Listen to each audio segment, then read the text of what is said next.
welcome to another episode of Slam Fire. We are on episode 8.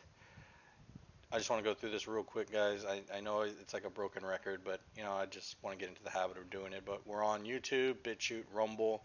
We haven't really gotten too much going on YouTube. I don't know what it is about BitChute. I think we talked about this last time that the crap kind of rises to the top over there on BitChute or something. I don't know, and maybe that's why we're getting more people. I don't know what it is, but yeah, we have those viewing options for you guys. You don't have to just go to YouTube or BitChute. You have Rumble, and those options are there. So all you have to do is go to slamfiremedia.com, and we have all the episodes listed right there. So you guys can check those out however you want. It's a real simple format. You just go, whichever episode you missed or whichever one you're interested. We have a little title there and everything. You know what? Let's just go to it real quick. Just since I'm flying solo today, we can check out what that looks like really quick. Show you guys what I'm looking at. Where is our YouTube? There we go. So same thing. It's just slamfiremedia.com. It's nothing crazy. .org, .net, and everything's listed here. So if there's a specific title you're interested in, a specific subject, we have all little descriptions right here. So you don't want to waste your time if you're interested about something and you read it. You can skip it, or if you're interested in it, you can check it out, and we have all the links right here. We have YouTube, Rumble, BitChute. You just click whichever one you want to watch it on, and you're good to go. So with that being said, let's get started. So since I'm flying solo today, my wife's in the room, so you might hear like chips and stuff going on in the background. I don't know what she's doing, but you'll probably hear some background noise, but that's all right. So one thing that I was thinking about this week was something that we had talked about last week, and we really didn't talk about it too much, but we kind of brushed up on it, which is the idea of how important freedom actually is, because there's just so many different variations into everybody's lifestyle. Everyone has different sort of preferences. Everyone has not just preferences, but everyone has different types of uh, situations that they're not in control of, right? No one can really control how they're born, where they're born, when they're born, right? It's just kind of one of the things that we have to deal with in this life, right? It's just kind of the luck of the draw type of thing. Maybe you were lucky enough back in the medieval times, or in caveman times, before there was even history, before people even wrote anything down. Maybe you were lucky enough to be born near a river, or maybe you were fortunate enough to be born into a family that knew how to cultivate farms and grow your own food and things like that. Or maybe you had the unfortunate, luck, I guess it would be. I can't think of any other word. The unfortunate circumstance of being born up in a mountain where nothing grows, and you can't really start a farm on a mountain, right? It's just a giant rock. So you really can't farm up there, and even if you could, the weather would be very bad, and it's just kind of a luck of the draw type of thing, right? And that's no one's fault really. That's just kind of how our universe is, right? That's just the parameters of our universe uh, are dictated a lot on randomness. That's just kind of how it is, and it's just one of those things too, where I remember reading about on when I was like really into astrological stuff, in terms of like why is it that uh, so certain things are spread out, and why are there more planets that are more volatile than other planets, and talking about uh, asteroids, and the probability of being struck by planet, planet changing asteroids, and asteroids that are so big that they change basically how a planet, when it hits a planet, it change how the planet develops, things like that. When I was reading about that, there was talking about places where you really need to find that sweet spot. These planets need to be in that sweet spot where you have some things happen, but not too much. So it's very much like kind of where we are in our solar system. We're not too far from the sun, but yet we're not too close. We're in that little Goldilocks space. And it's kind of the same idea with that paper that I was reading about a while back, that you want to be the planet that wants to cultivate life. Just for example, if it wants to produce some sort of life, sustaining life on the planet, something needs to happen. Something needs to be introduced into that planet, right? So in this case, in our case, maybe it was an asteroid, right? Maybe an asteroid crashed into our planet, so many millions of years ago, and it brought on like fungus, and then that fungus turned into simple organisms, and then from there just grew, right? So we really don't have too many asteroids that are hitting our planet that can cause, devastation to the point where it's inhabitable, right? We only have it like once every millennia or something like that, right? It's very far spread out that time period. So it gives opportunity for life to grow and flourish and to develop. Whereas if you have a planet that is like close to an asteroid belt, for example, it constantly has that threat of being bombarded by a catastrophic type of event, right? So maybe life will land on that planet and it'll grow, but maybe after 100 years, 200 years, depending on the asteroids or wherever it's at in the solar system, it has another event happen that changes the landscape of the planet. So you really need to be in that sweet spot, right? And I feel like we're in that sweet spot. So I know like this is the type of thing that we do here on Slamfire. If this is like your first time watching or listening in this matter to our video little podcast here, we kind of talk about something and then we kind of go off into a tangent and we just kind of go off and just not really doesn't seem like much direction, but there are points, and that's kind of why we do this. We just really want an outlet and just kind of get the brain thinking a little bit about different ideas and talk about current things that are going on, and that's what led us to thinking about freedom, where uh, we had some big events go down. Well, I consider them big events. I think a lot of people are sleeping on them. We had the Kyle Rittenhouse verdict go in. We had another one with what was it, Ahmaud Arbery? I want to say it was Ahmaud Arbery. I might be confusing them because there were so many shootings last year, like high-profile shootings. I really like Breonna Taylor. There's some other ones like I get them kind of mixed up. You know what I mean? But basically, the one where the guy that he said that he was out jogging, right? He said he was out jogging or whatever, and then the story was that a group of guys just rolled up on him and shot him. That was kind of the general story that was coming out of the big media.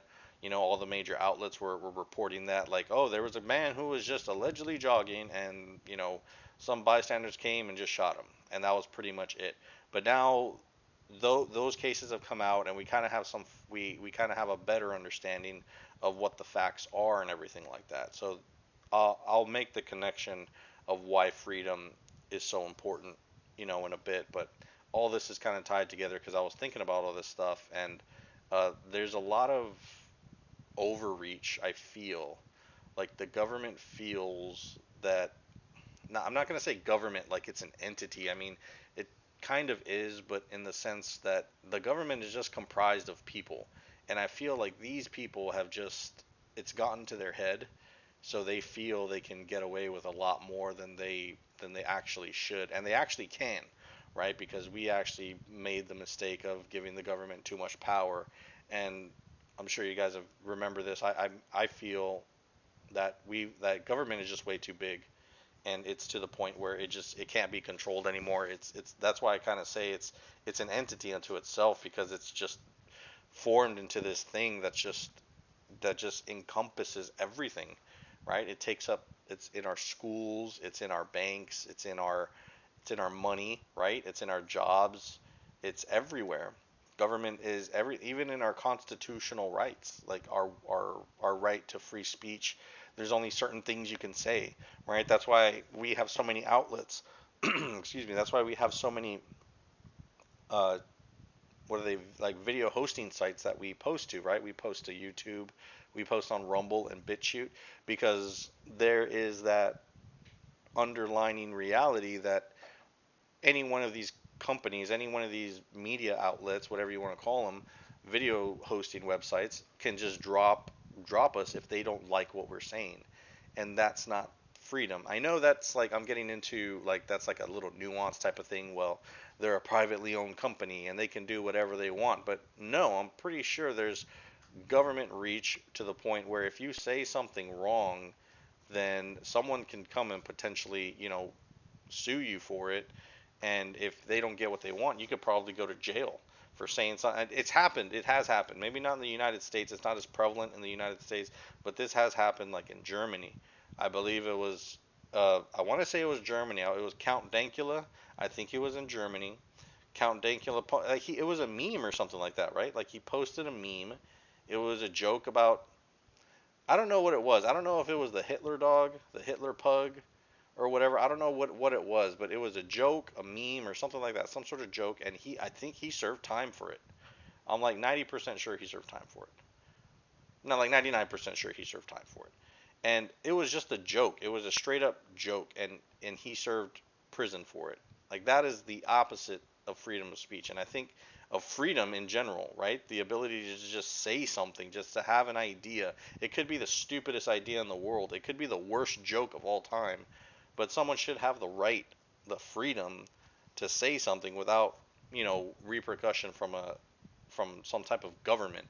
Now, that doesn't mean that you can say something just completely ridiculous and stupid and you get a free pass and be like, oh, it's my freedom of speech. You shouldn't criticize. Like, no, freedom of speech kind of goes both ways, right? Like, if you say something stupid, you should expect someone to tell you that it was stupid, right? Don't be surprised if someone tells you, yeah, that's some dumb shit right there. You shouldn't say that again, right? That's freedom of speech, but that's why freedom is so important, right? That's kind of going back to the overall thing. That's why freedom is so important. And talking about like free speech, government is already in free speech. Government is already in our Second Amendment, right? This usually, if you guys are watching us from other countries, I'm pretty sure I don't want to be like egotistical, like you should know everything about the United States because we're the best, and you should just know everything because you should know everything about the people who are on top. No, I want to like cater to you guys too to understand. There's a lot of people. It's funny because there's actually a lot of people even in the United States who don't even understand the Constitution, and they're like 30 40 years old and they don't know what the hell's going on. So in the United States we have a constitution, and in that constitution it lays out some rights that people are endowed with, that these are natural rights. The overall compass is the overall general idea, because there's a lot of them. The constitution is kind of a big document, and you can like it would take a long time to go over that and to break it down and to tell you every little article and every little like bill and every little single aspect of it, what each part means. It'll take too long, but just the overall idea is that the United States was built on the idea that people have rights that are given to them by their creator, right? Whoever your creator is. Because when the United States was being founded, it was founded by a bunch of people who, one of the reasons, it was founded by for many different reasons, but one of the many, I know my wife is like shaking her head and she's like almost getting like, I'm bringing her to the verge of being pissed off because she's very much a history person. So she's um, probably her teapot is starting to boil a little bit. So the main idea is that people came to the United States because they were trying to escape some sort of prosecution. Sure, there were other reasons and everything like that, but that was one of the main reasons, right? Like God, gold, and glory. That was pretty the one of the overarching ideas of how the United States got its start, right? That's its basic foundation. So with that, God, whoever you call God, right? Maybe there was someone in Europe or someone in Spain or someone from, wherever they came to the United States and they say, I believe in a giant unicorn, and that unicorn's going to come down in a spaceship and save me one day, whatever. And I don't like the country that I'm in because they don't let me believe that. They say that there's only one God and he looks like this and he tells me that I need to do this, this, and this in order for me to be saved. And I don't believe that. I believe there's a big giant unicorn. His name is Juan, and he's going to save me in his big taco spaceship. And it's going to be the best thing ever, right? So that person and that family, they weren't allowed to believe that in their home country, so they traveled to the developing United States, the colonies at the time, and they started their own.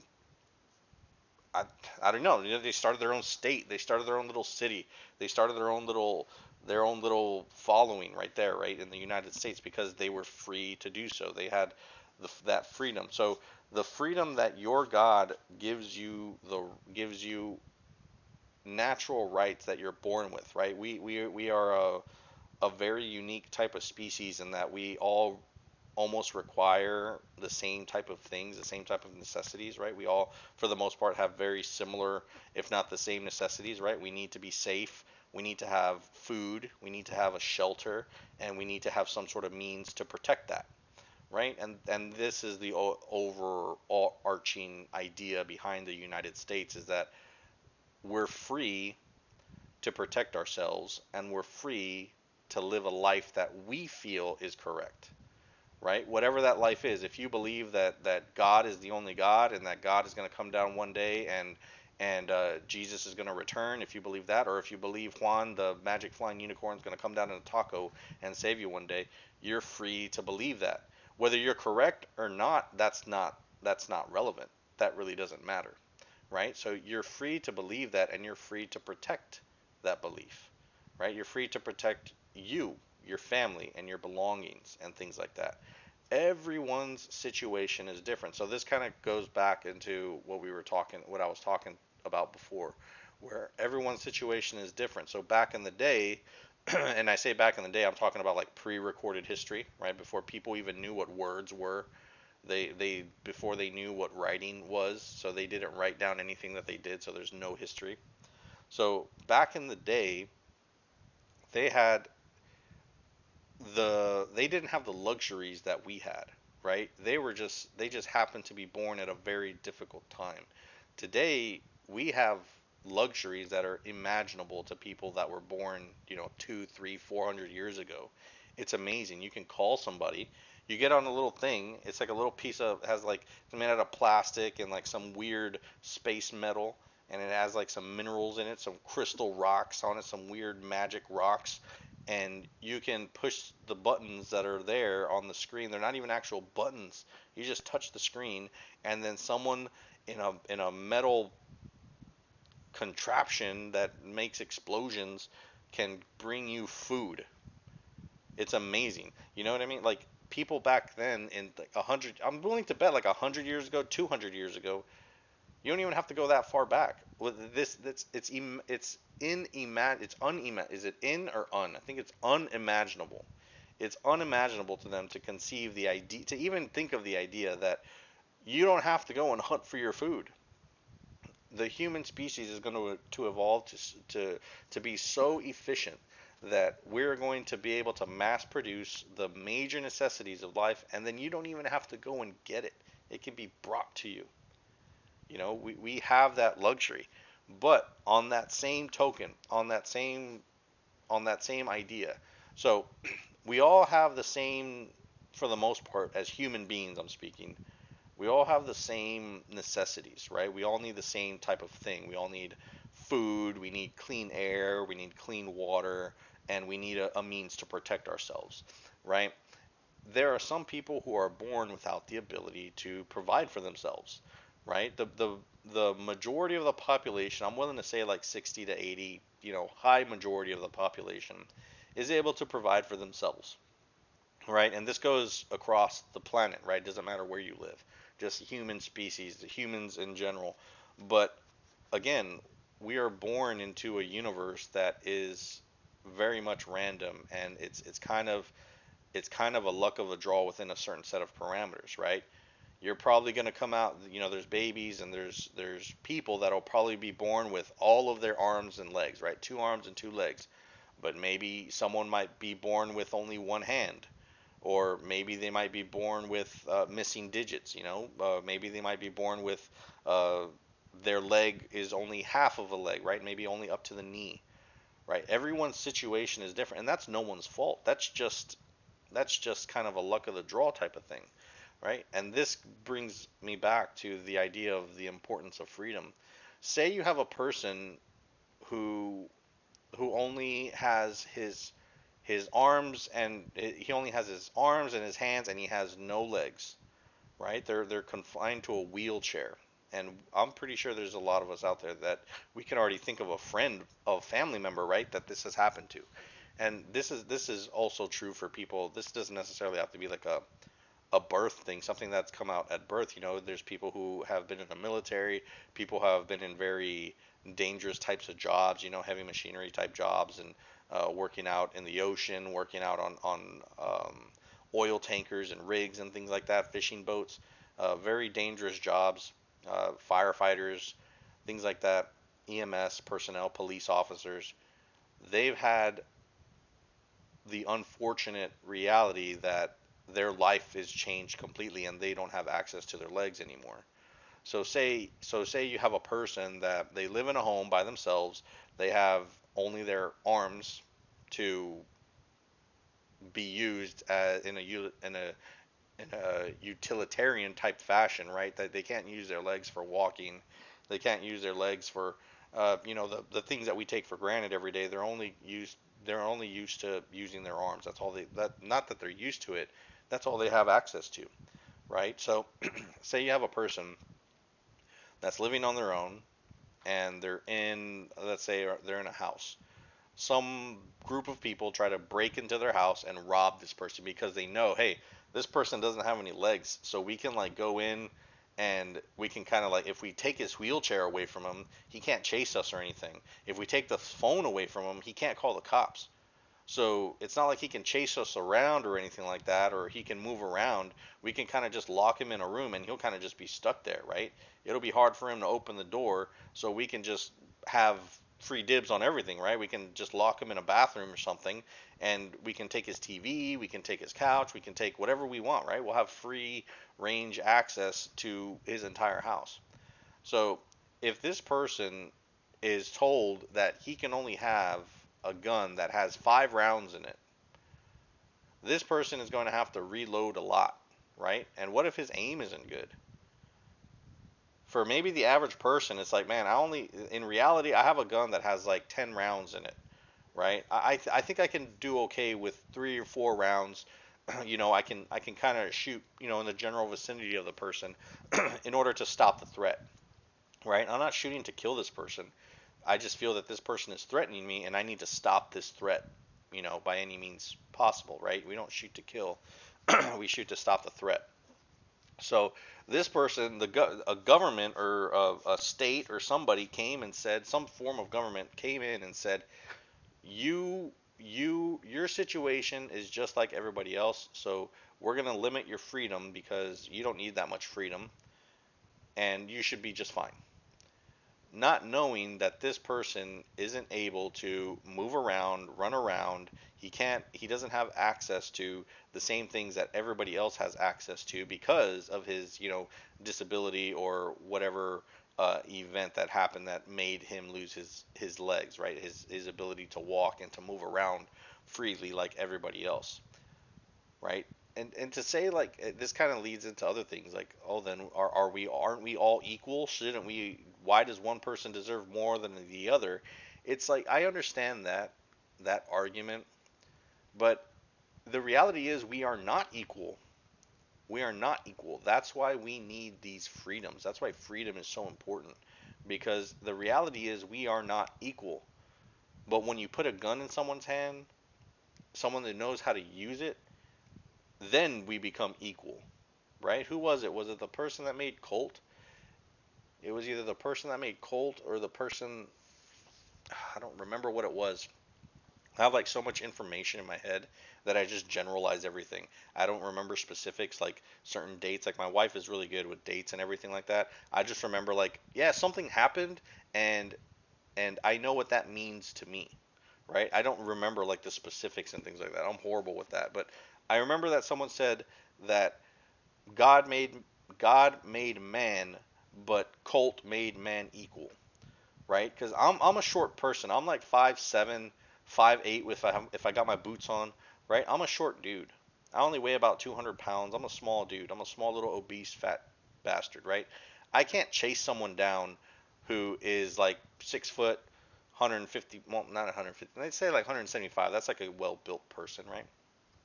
175 pounds, 6 foot guy. They got a big stride and they can move quick, right? I can't run away from, if someone's chasing me down, I can't run away from them, right? So I am not equal to a lot of the people that are out there. I think the average height of a man is like 5'10". So I'm like below average with boots on, right? So I'm below average.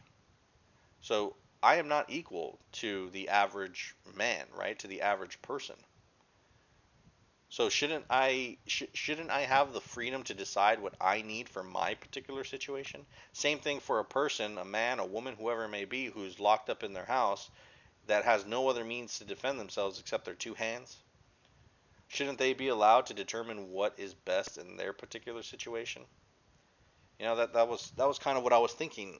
That was kind of what I was thinking this entire week, and with everything that was going on with the Kyle Rittenhouse thing, and the shootings that were going on and everything, and they're talking about why did you have an AR-15? Why did you have 30 round magazines? Why this? Why that? It's like, well, first of all, a person shouldn't have to explain themselves to anybody, right? They should have the freedom to say, I did this because I wanted to do it. I bought this, or I did this because I wanted to. It looked cool. Um, I don't even have to give you a reason, right? That's kind of the ridiculousness behind all of it, is that why am I even having to justify myself to you? Like, who are you? And in this specific case, I'm thinking of that prosecutor. I remember this guy. Wow, I can't. I'm like, remember, I'm horrible with details. I remember that Binger. That's his name, Binger, because he's like coined a phrase of like, when you're gonna trample on somebody's rights, someone's constitutional right, you call it a Binger. Because the prosecution guy for, I want to say he was for Wisconsin. He was the prosecutor for Wisconsin, like the head prosecutor. Like he trampled all over the rights of in this case Kyle Rittenhouse, his right to remain silent. He was questioning it. It's like, why are you questioning that? That it's someone's right. Who cares what the reason is? It's, I wanted to do it. It was my right to do it. That's it. You can't. It's no point in asking that question because you know what the answer is, right? And it makes me think. At the time, I didn't know it when the whole Kyle Rittenhouse thing happened last year, and everything was fresh. I mean, we had the video. We've all had access to that, famous video of him in the parking lot of that car dealership or that car source, whatever it was called. And then it transitioning to him running down the street towards the police. We've all kind of had access to that video. Oh man, I just got a text from I got a text from the Slanted Scholar, like literally right now. So I'll see if he jumps on. If he jumps on, I'll invite him in. But anyway, we've all had access to that video, right? And in that video, we were able to see and kind of judge for ourselves, uh, get a general idea of what's going on, right? We didn't know like the minutia, fine detail facts and everything like that. So like we didn't know, I didn't know that Kyle was 17 years old, right? We were kind of just told that he was 17. The news was just saying, oh, he was underage. He was a minor in possession of a firearm. What does that mean? Well, was he 15 years old? What is a minor? What's the exact number of a minor, right? A minor can be just anything, anybody who's below the age of adulthood, right? 18 below, 17 below, whatever it is for your state. So the first thing they tried to get him on was that the main thing that they tried to discredit him or get him on was that he was too young to be in possession of a firearm.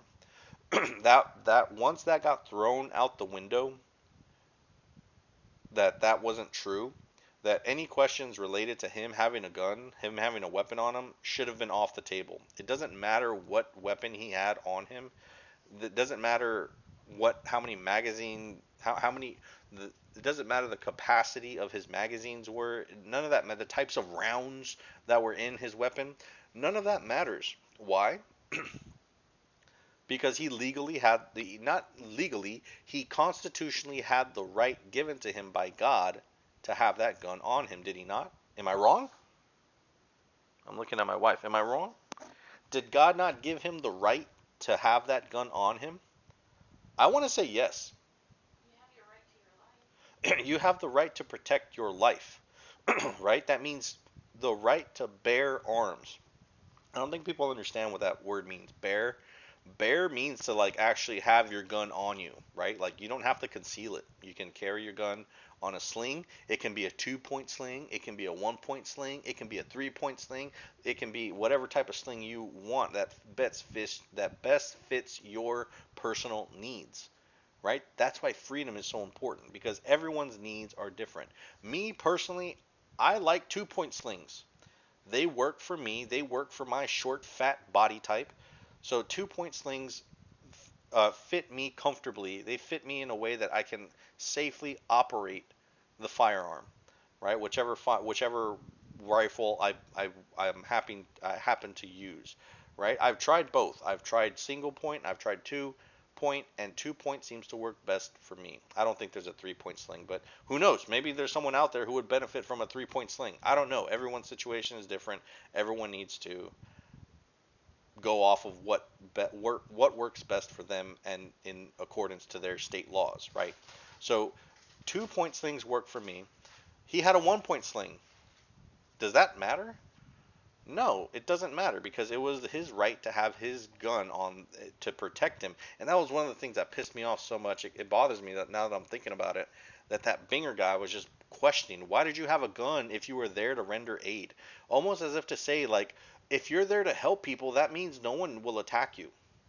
If you do good for someone, that means no one's going to do bad for you. That's just the most that's the dumbest idea that to try to convince people of that just because you're doing good means that no harm should be done to you. Like, do these people I'm willing to bet that these people live in reality and they are intentionally trying to muddy the water in a way that best suits their narrative. And that in itself is very dangerous because this guy is the our our state prosecutors elected. I need to Google this. I don't want to give you guys something wrong. Are state prosecutors elected? Are they? Do you know? Most are elected, though a few are appointed by a governor. So in a sense, they kind of are elected, right? Because we have to elect a governor, right? And if you elect a governor, hopefully you're electing a governor that kind of follows your values, right? That you're voting on a governor that's going to implement policies that benefits you in what you believe is right. So in a kind of a way, they are elected. So this guy is an elected, quote unquote, elected official who is trying to make someone look as if their intention is evil, as their intention is bad. Isn't I thought we were like innocent until proven guilty, right?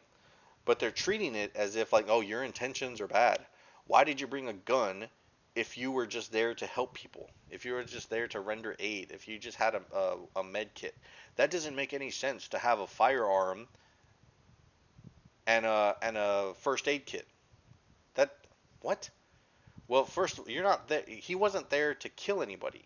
He was there to help out, and he got hired for a job, right? They hired him to protect those car lots, right? And we can go like on into its own thing, right?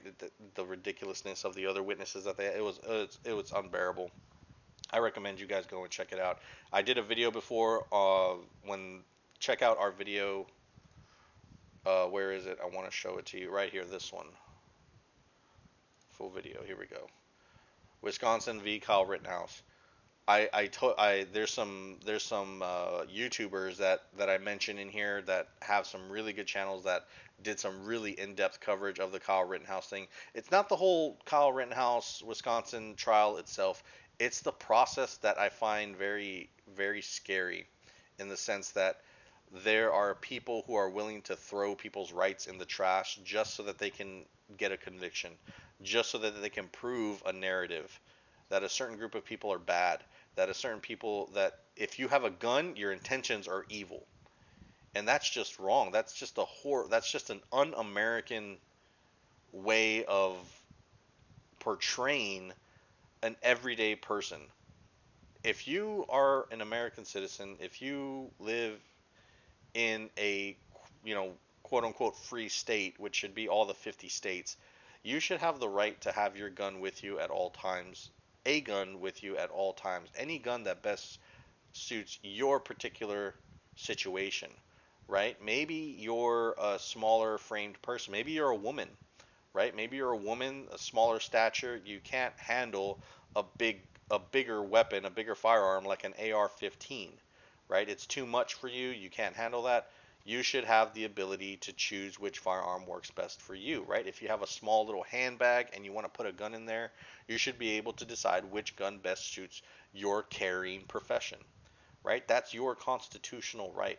And to have a government elected official, quote unquote elected, right? It's different for every state, but quote unquote elected because they can be appointed by the governor, right? That's what he said.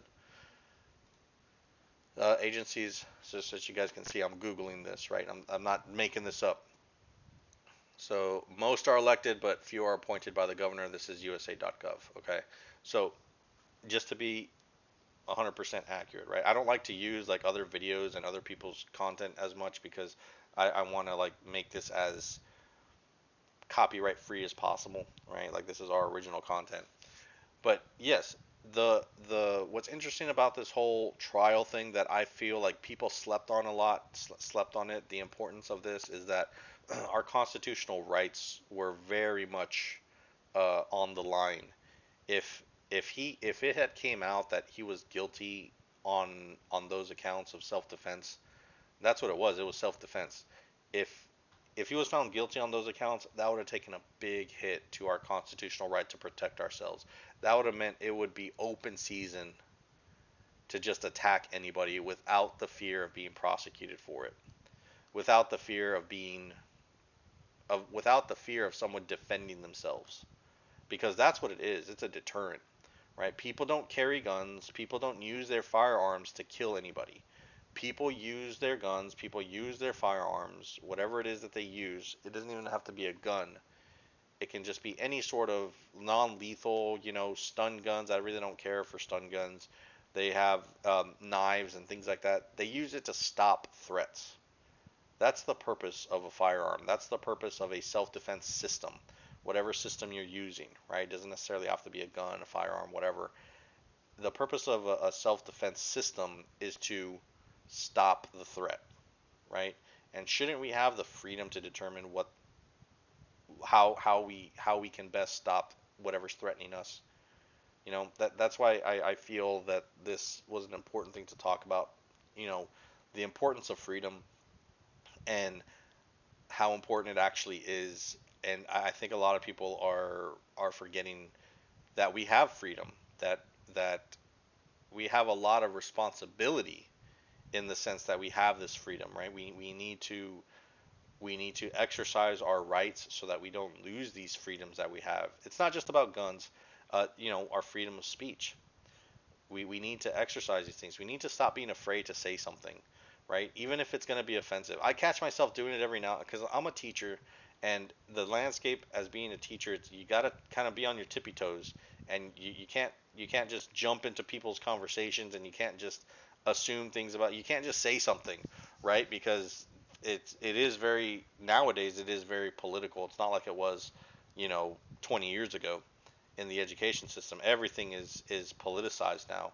So you got to be very careful. And I find myself doing it. I find myself limiting my speech intentionally because it's like I don't know where this person stands. I'm not ready to put myself in a position where because I got to work with this person, right? I plan on retiring here. I don't want to be coming to work and then this person just give me the stink eye every day, or I ask them a question and they like blow me off, and it's like, man, I'm stuck. I have to work with this person potentially for the next, how long do I need? Like 15 years, something like that, right? 14 years. I think it's like 14, 15 years. So I don't want to risk that. It's a choice that I make. But for the most part, when we're out in public and we're having conversations, when we're on the internet, we should be able to discuss things freely. And I mean discuss. I'm not talking about like, hey, let's go over here. This is an example. This is not a call to arms. This is an example of what you should not do, right? Hey, let's all gather over here and start a ruckus. And I'm kind of leaving that out there. I don't want the algorithm to catch me and think like I'm some sort of insurrectionist or something like that.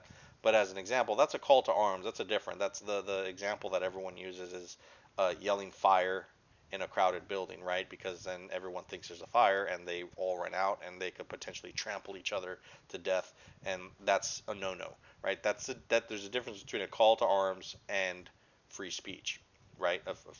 A free discussion of ideas, right? I think this, you think that. Let's discuss it. Let's talk about it. I'll tell you my point, you tell me your point, and then we can kind of go back and forth and have a healthy discussion, right? That's the thing, and just like quote unquote healthy. I think that can be objective as well, right? Because I like to have arguments in the sense where it's like I like to say something that's completely wrong, and then someone correct me on it because it kind of validates their point, right? If someone says something, let me think of an example. I'm trying to think of an example. Like if someone says we need to go nuclear. We need to go nuclear, and everything else just needs to stop. No more solar power, no more coal, no more anything. I'll just come out and say, and I'll kind of agree with them. I kind of agree with them on that sense, but I'll just completely like disagree just for the sake so that they have to validate their argument, right? I'll say like, well, do we have any cars that run off of nuclear? So if we have cars that run off of nuclear, if we just go cold turkey and we expect everything to run off of nuclear, we're not going to have any means of transportation.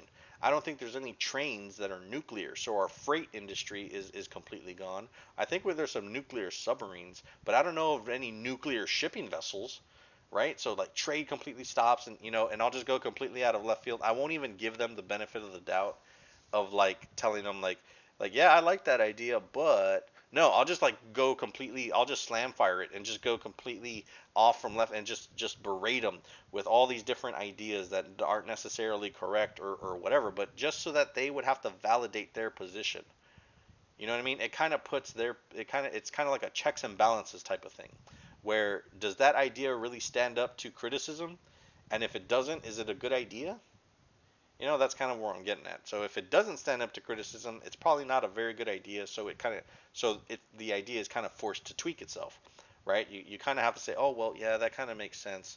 Well, what if we just had this? And so now you have like a progression, right? You're not just beating a dead horse over and over and over again, just saying like, no, it needs to be like this, or else that. It's like, yeah, that's just completely ridiculous, and that's not going to go anywhere because it's just straight up ridiculous.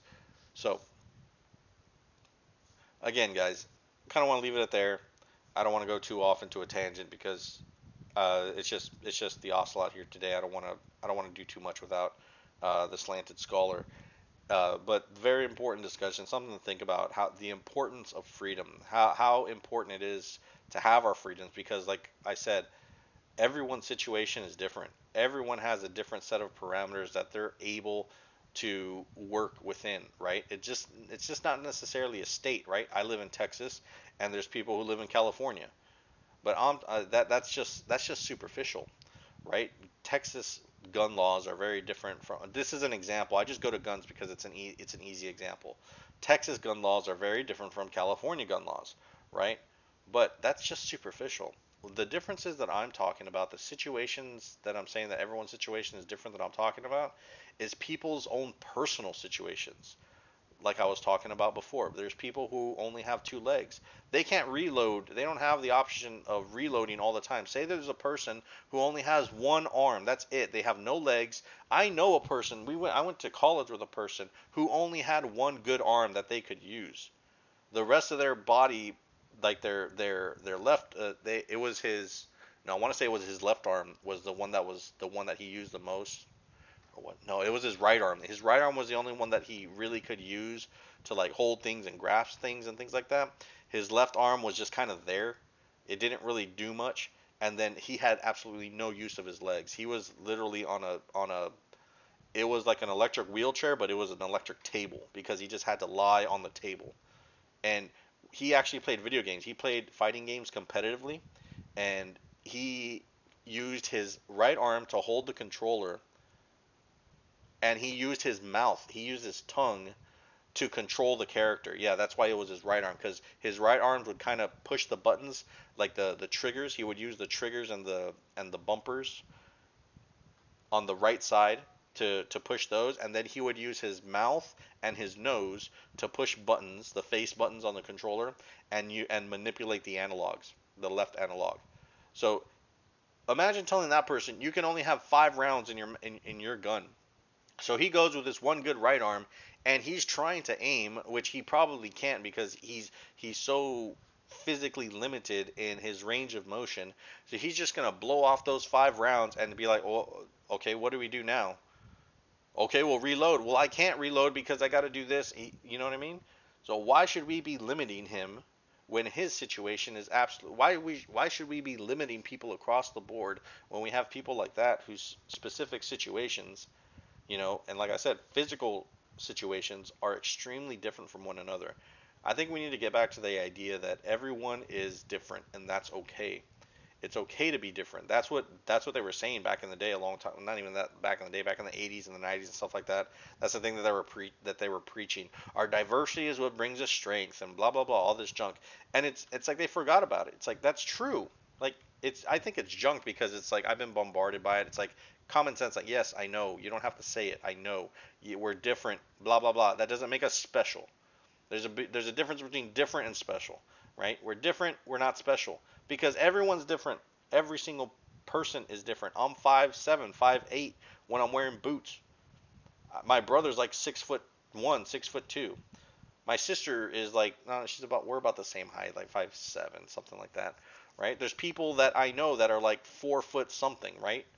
We're all different in some way, right? That's why I believe freedom is so important because everyone is in a different situation and we should leave it up to that person's personal choice to decide what is best for them. We don't need to be going in and regulating things that we have no idea what we're talking about, right? When it comes to a person specific situation. So that's going to be it for today, guys. Thanks for checking us out. Remember, we are on YouTube, BitChute, and Rumble. Check out slamfiremedia.com for all those links. You don't have to. We have a link for Patreon just right there. I just want to have it set up because I'm lazy and I probably won't want to do it later. So I felt like doing it one point, so I said I better do it while I feel like doing it because if I don't, then I'm never gonna do it. But like I said, we're on episode 8 right now. Thank you guys for watching, checking us out. Make sure you guys hit all those likes and subscribes and do whatever y'all want. Do whatever you want. I really don't care. Like we said, me and the Slanted Scholar, me and my buddy, we're kind of just doing this because we enjoy doing it. It's fun to do. It's fun to have a discussion and get a conversation going, get people talking again, thinking again. More importantly, right, getting people to start thinking for themselves again because we live in a state of expected luxury, right? We expect things to be easy for us all the time. Got to think a little bit. I think it's important to stress that now that we have the opportunity to do so, right? So check us out, guys. Slamfiremedia.com. Thanks for watching Slamfire. Take it easy.